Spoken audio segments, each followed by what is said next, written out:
Well, okay, we are live here. We are live here on February 24th, 2022, which is going to turned out to be a rather auspicious day.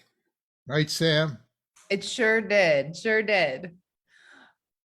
Well, hi, I am Sam and Sam Shukavage, and with me as always is my dad, the president and CEO of Carolina Retirement Planners.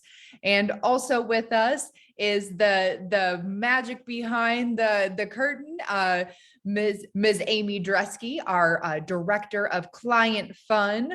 Hey, You guys saw, I fixed my hair and then something just went wonky. Hi. Like, what happened? Well, hi. Humidity is rising right now. It's I'm inside. There's no humidity in here. Amy figures out how to get the Zoom into Facebook and all that good things, and she can hear she's got a nice dog too, Yeah. So we are here. Hi. And I mentioned that this is an auspicious day because, sort of as we speak, the Russian tanks are rolling across Ukraine, and people are wondering what that will mean. Although this is the first full day, and the stock market, the S&P and the Nasdaq are up 1 to 3%. So go figure. But we've been holding this little gathering for nearly 2 years now, every Thursday, and we welcome. It's good to see our friends again.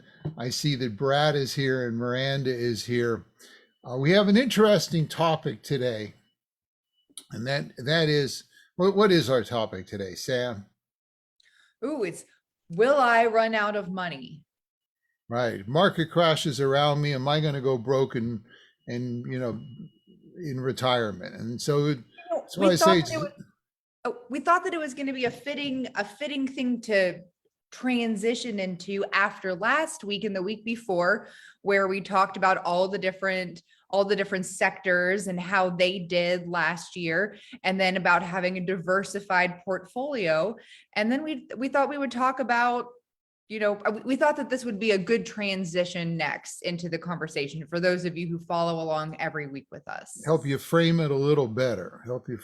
But before we get into too much, the nitty gritty, we always like to do some fun stuff. Amy, what day is it? Oh. It is World Bartender Day. And look, I made a fancy cocktail. I actually have a bartender's certificate.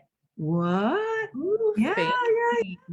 Look at that. I know. I mean, so long ago. It was like college years, but yeah. I took a class at like 7 a.m. on a Saturday in college, which was silly to do, but I got my certificate. And ding, ding, ding, ding. Cheers, everyone. Good way to start your Saturday off in college. It works for me, or continue your Friday night, depending. That's more like it.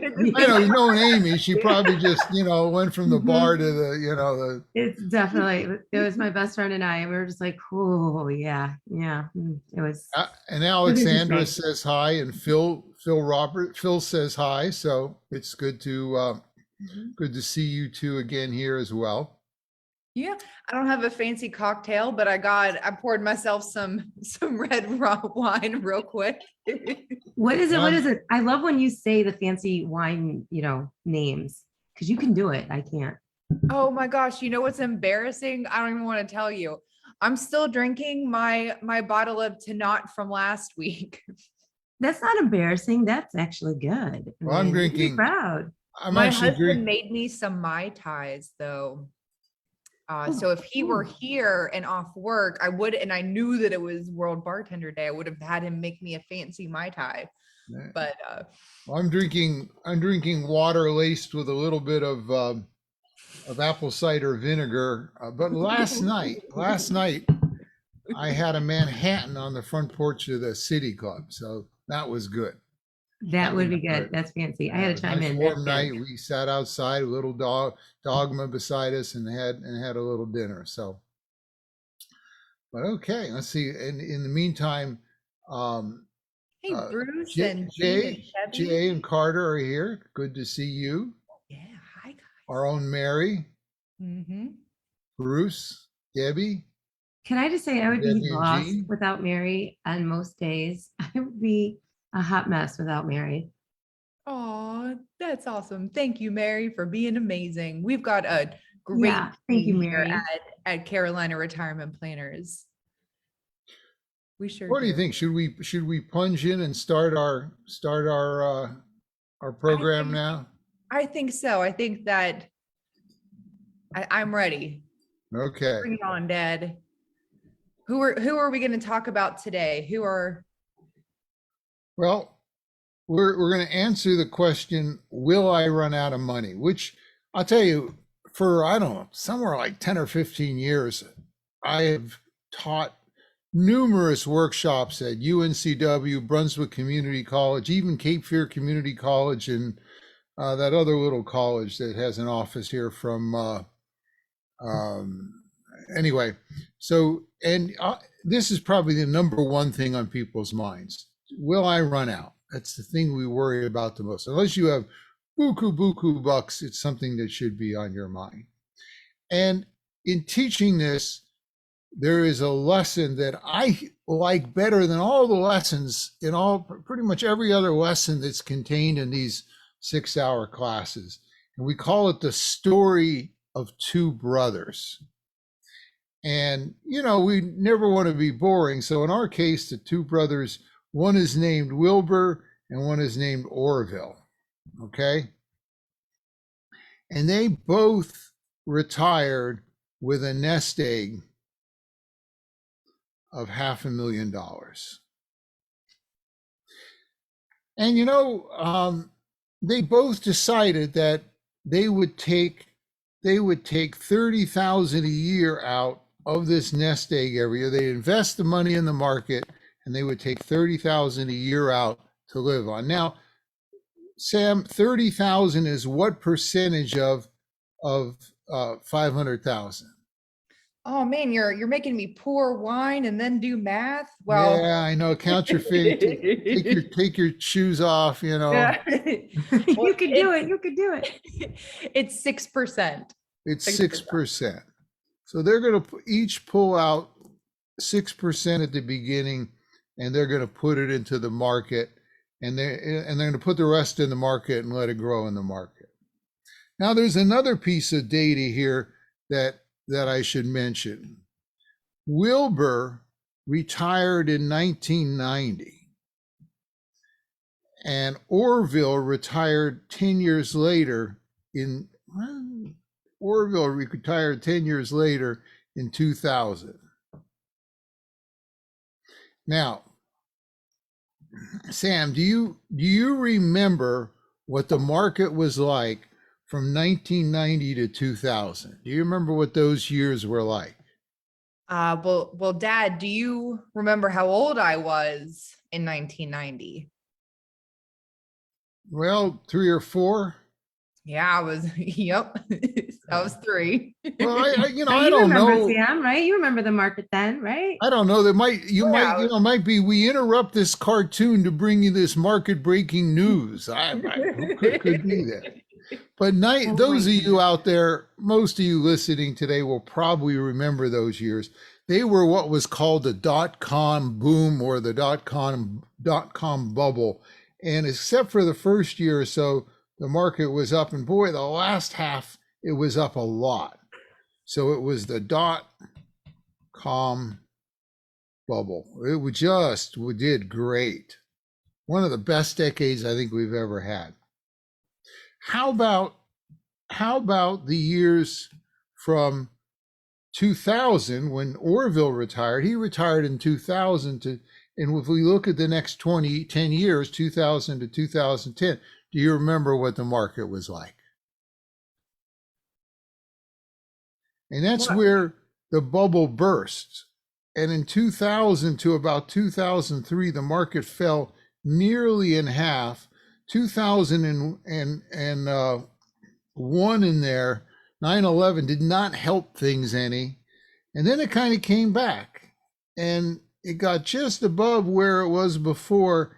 And then 2008 hit and it crashed in 2008 into 2009. And you know, by 2010, it still wasn't back to where it was at the beginning of the decade. We often call this the lost decade. I was really 13 years before the S&P 500, which is what they're invested in, really got above where it was in 2000. So they both retired they took their kiddies and they retired here in these 2 years. What I want to do now is I want to go into their kiddies and kind of watch them each year like a hawk to see just what happened, okay? So let's start with Wilbur. He retired again. Wilbur retired again in 1990. He was at the beginning of that big increase in the stock market. Yeah, you can tell he does look very relaxed. Yeah. So he started with $500,000. We're going to put it here in this column, and we're going to watch what it did.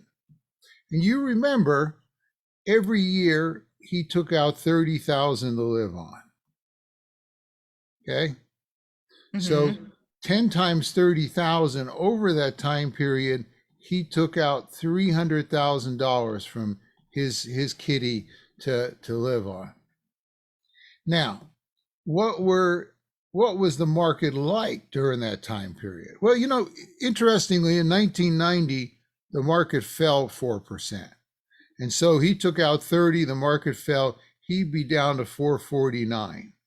But pretty much every other year in that decade, it went up. In fact, if we go and we look at these last few years,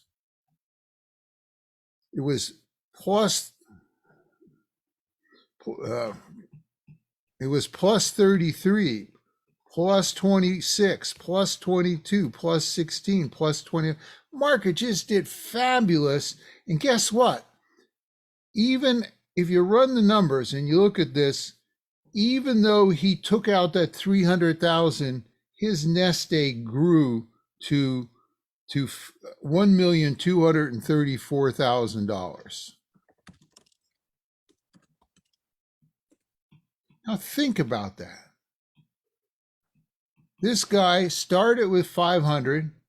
He took out 300 while he was letting it grow, and he still had $1,200,000 to live on the rest of his life.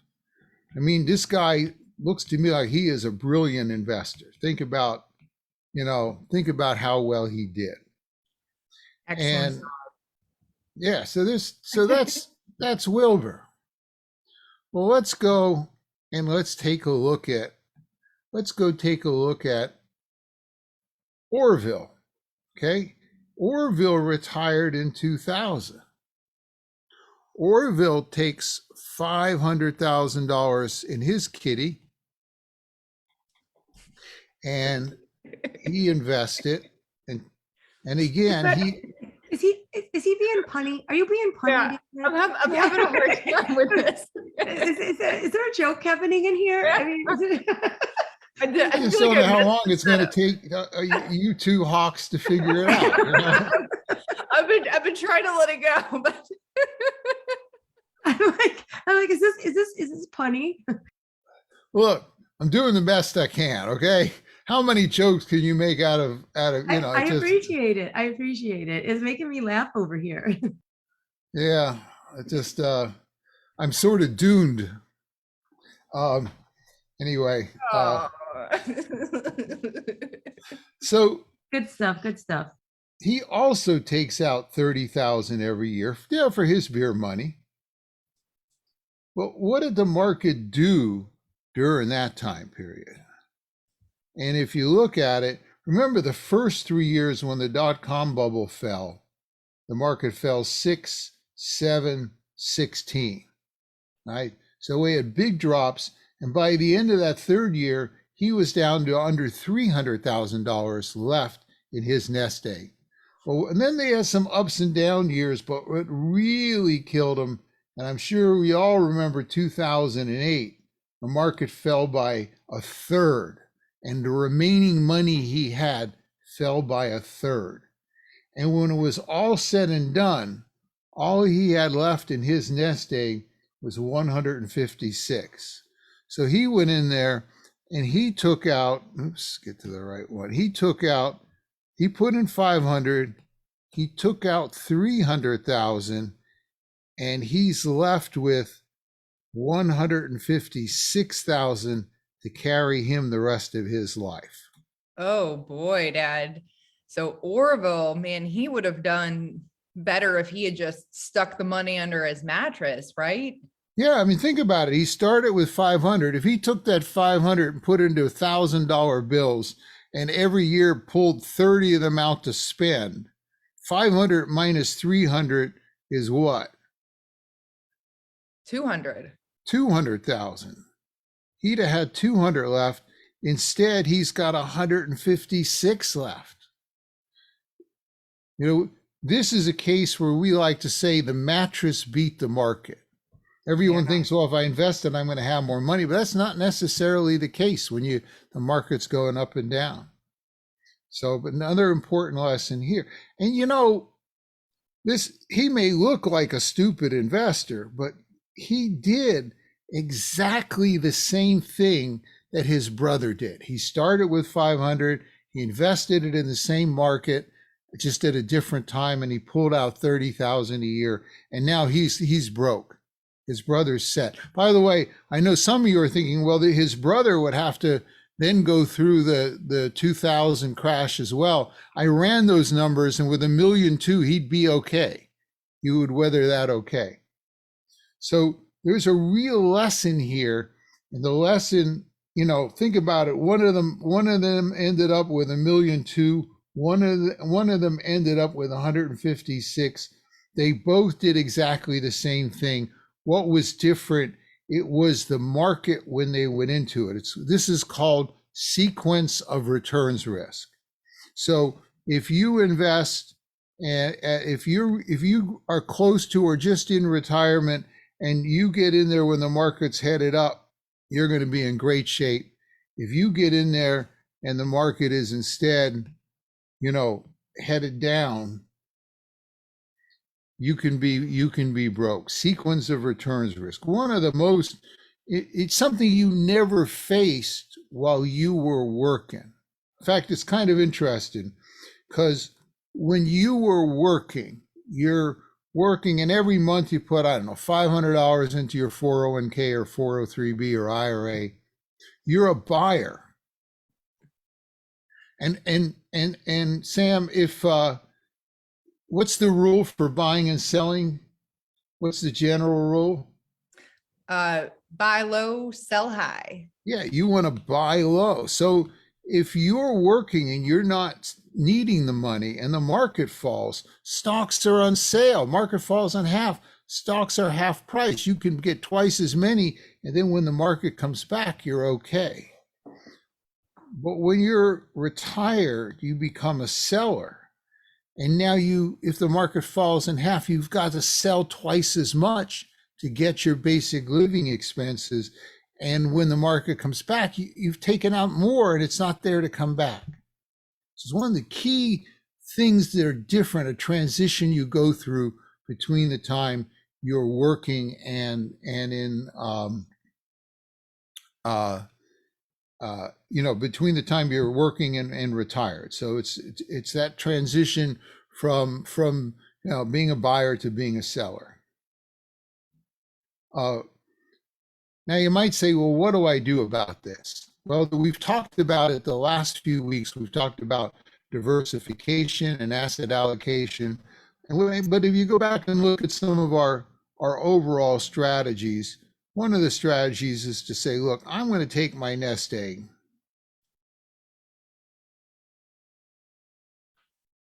Well, that didn't work quite the way I expected. I'm going to take my if I get close enough to a circle, it'll snap into a circle. There we go. I'm going to take my nest egg and I'm going to divide it into two parts. One part here, I'm going to put on defense. I'm going to invest this in fixed principal products, in structured products that can earn money, but don't fall if the market goes down. You usually give up some liquidity to do that. It's not a place to put money if you're going to buy a boat, but it's a good place to put long-term money. And then we're going to take the other part and we're going to put it into offense. This part we're going to put in the stock market, the bond market. But even then, we're going to be smart. We're going to go in there and we're going to say, look, I'm going to put some of the money in the US and some of the money in international, and even inside international, break it up between, established companies like Japan and Germany and startups like India and China, and then I might go here and put some into some aggressive strategies that are looking to grow the money, but taking more risk, but I can afford a little bit of risk because I won't need that money. So this kind of allocation can help you weather the storm that the second brother saw. And we may be seeing here in the next few weeks. So that's a little bit on the two brothers scenario. So this really ties back into the last week when we saw that diversified portfolio. Correct. Kind of. This is your engineering, your fancy engineering version of having the diversified portfolio. Yeah, we did. I think we did the chiclet chart last week, right? Yes. And we looked at how different assets did different things different years. If you last week and the 2 weeks before that are really worth looking at. 2 weeks before that, we looked at what asset classes did the best in 2021. And the answers may well surprise you. But anyway, I thought it'd be a good time to do the two brothers, because this teaches a key lesson. And parts of it aren't obvious, so that's our little lesson for today. And I hope that was useful. I should mention one other thing. Yeah, let me mention one other thing before we go. Our clients know they can, if they have a question or something, they can call the office and book a phone call or a meeting or whatever makes sense. But if you are a guest, if you are on this, someone invited you, one of your friends, or you've been coming for a while and you have a question, you can always go to Carolina15.com. Just go to that website, and there's a little one of those fancy automated online calendars, and you can book a 15-minute phone call with us. No cost, no obligation. Talk about whatever is on your mind, answer some questions. So I thought I'd bring that. Carolina15.com is a quick and easy way to get to have a quick phone call. Okay. I put all that stuff in the comments on Facebook. I also put a link to our website, a direct link to the directory of all of our past happy half hours. So they can go there and click, and it'll take them directly to YouTube to go and watch past reruns.